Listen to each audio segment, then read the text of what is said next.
Assalamualaikum warahmatullahi wabarakatuh. Waalaikumsalam warahmatullahi wabarakatuh. A'udzubillahi minasyaitonirrajim. Bismillahirrahmanirrahim. Alhamdulillahirabbil alamin. Asyhadu an la ilaha illallah wa sallallahu ala Muhammadin abduhu wa rasuluhu la nabiyya ba'dahu. Allahumma shalli ala sayyidina Muhammad wa ala ali sayyidina Muhammad. Ibadallah, ittaqullah, ittaqullah wa la tamutunna illa wa antum muslimun. Faqala ta'ala fi kitabil karim, a'udzu billahi minasy syaithanir rajim. Bismillahirrahmanirrahim. Ulaika allazina istarau ad-dalalata bil huda wal azabil maghfirah fama asbarahum 'alan nar. Sadaqallahul azim. Mereka itulah orang-orang yang memberi kesesatan dengan petunjuk dan memberi siksa dengan ampunan.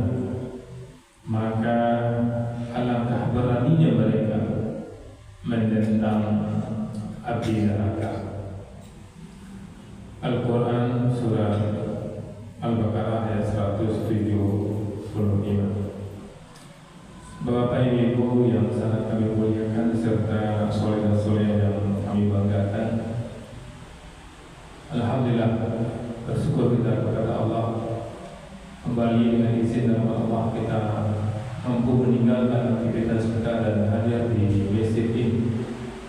Tentu Bapak Ibu, harapan kita ibadah apapun yang kita kerjakan benar-benar bernilai takwa di sisi Allah Subhanahu wa Ta'ala. Bapak Ibu yang sangat kami muliakan, kita lanjutkan hikmah dan pelajaran dari suci Al-Quran. Sekarang kita melihat hikmah dan pelajaran dari surah Al-Baqarah ayat 175. Di ayat 174 Bapak Ibu sudah kita sampaikan kemarin, kita ulang sedikit, di mana Allah menegaskan ancaman keras bagi pemuka agama, tepatnya kepada pemuka agama Bani Israel yang menyembunyikan kebenaran kitab demi harta dunia. Mereka tidak akan memakan ke dalam perut mereka, melainkan memakan api. Kita lihat Bapak Ibu penggalan-penggalan dari ayat ini. Allah mengatakan ulaika allazina, mereka itulah orang-orang yang, kata tunjuk ulaika di sini Bapak Ibu berfungsi sebagai penegasan dan pengenalan identitas. Allah akan menunjuk langsung kepada kelompok tertentu agar mereka dikenali dan dijauhi. Maka dengan Bapak Ibu, setiap kali Al-Quran menggunakan kata tunjuk seperti ini, pesan kenali ciri-ciri mereka agar engkau tidak menjadi salah satu dari mereka. Karena orang seperti ini di dunia dia akan sengsara dan di akhirat dia akan dimasukkan ke dalam neraka. Ulaika allazina istarau ad-dalalata bil huda. Mereka membeli kesesatan dengan petunjuk. Mereka punya petunjuk dijualnya dan dibelinya kesesatan. Kata istarau Bapak Ibu, membeli atau menukar, menunjukkan ini transaksi yang disadari, bukan kecelakaan seperti menjual emas untuk membeli pasir. Pasti tidak ada, itu gambaran yang Allah berikan kepada kita. Emas ada di tangan, dijual. Emas yang sama beratnya dijual dengan pasir yang sama beratnya. Itulah yang Allah gambarkan Bapak Ibu. Maka ada yang bisa kita ambil dari penggalan ayat ini, atau dalalata bil huda, memberi kesesatan dengan petunjuk. Betapa ruginya jual beli ini. Hidayah adalah harta paling berharga, namun ditukar dengan sesuatu yang tidak bernilai sama sekali di akhirat. Contoh sederhana bisa kita ambil Bapak Ibu. Seseorang yang sudah hijrah lalu kembali berbuat maksiat karena ajakan teman ia ketika itu sedang kembali menjual kembali hidayah yang sudah dia miliki. Apa yang Allah katakan di sini? Wal azab bil maghfirah, dan dia menjual siksa dengan ampunan. Kita tahu ampunan Allah sangat luas dan mudah diraih, cukup dengan taubat. Namun mereka memilih menukarnya dengan siksa, memilih jalan sulit padahal jalan mudah disediakan oleh Allah Subhanahu wa taala. Renungannya untuk penggalan ayat ini Bapak Ibu, Allah membuka pintu maaf selebar-lebarnya, tapi manusia kadang lebih memilih menutup pintu itu sendiri dengan kesombongan. Maka benar kata Rasulullah, semua umatku akan masuk surga kecuali yang tinggal, dan syarat masuk surga itu adalah bertakwa. Siapapun bisa bertakwa. Syaratnya kalau dia bergelumang dosa, syaratnya dia betul-betul taubat kepada Allah Subhanahu wa taala. Ketika dia taubat dan dia mengerjakan apa yang Allah perintahkan, maka saat itu dia sudah bertakwa. Tapi dia tidak. Dia jual ampunan Allah dengan siksa. Itu yang Allah gambarkan di ayat ini. Kemudian apa kata Allah Bapak Ibu? Fama asbarahum 'alan nar, maka alangkah beraninya mereka menentang api neraka. Ini Bapak Ibu adalah puncak keheranan Allah. Tentu Allah tidak akan heran kalau kita pakai bahasa manusianya. Puncak keheranan Allah atas keberanian, atas nekatnya manusia mau menanggung neraka dengan dunia yang sesaat, dunia yang sebentar, padahal mereka sendiri lemah menghadapi panasnya dunia.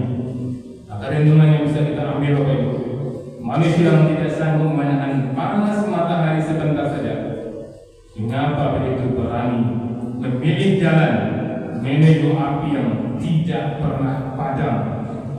Contoh nyata Bapak Ibu, banyak orang takut sakit, takut miskin, takut malu di dunia, tapi anehnya tidak takut pada azab Allah yang jauh lebih dahsyat. Ada hikmah pelajaran penting yang diambil dari Al-Baqarah 175 ini Bapak Ibu. Yang pertama, dosa terberat adalah dosa yang disertai dengan ilmu. Dia tahu tapi tetap dia kerjakan, dia tahu tapi tetap dia langgar. Mengetahui kebenaran lalu melanggarnya jauh lebih berat daripada melanggar karena tidak tahu Bapak Ibu. Camkan betul itu. Contoh di kantor, karyawan yang tahu korupsi itu haram, namun tetap melakukannya, maka menanggung dosa lebih dasar lagi. Kemudian nikmat kedua bisa kita ambil. Hidayah adalah nikmat yang harus dijaga, dipertahankan, bukan untuk dijual. Banyak orang yang sudah diberi hidayah lewat kajian, lewat momen-momen tertentu, namun perlahan-perlahan dia jual kembali hidayah itu. Contoh bisa kita lihat di keluarga Bapak Ibu, anak yang sempat rajin sholat lalu kembali lalai karena terpengaruh dengan lingkungannya. Kemudian yang ketiga, hikmah yang bisa kita ambil dari Al-Baqarah 175 ini, ampunan Allah sangat mudah. Allah mengobrol ampunan, Allah mengobrol taubat, tapi dia tidak ambil ampunan Allah ini. Allah lebih ampun Bapak Ibu, tapi manusia sering meremehkan kesempatan bertobat. Contoh di masyarakat Bapak Ibu, seseorang yang menunda taubat hingga ajal mendekat.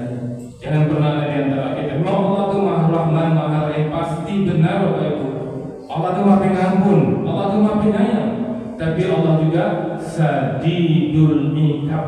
Allah itu bersengatan azabnya, bersengatan ikabnya. Maka yang kita ambil, yang kita undang adalah Rahman dan Rahimnya Allah.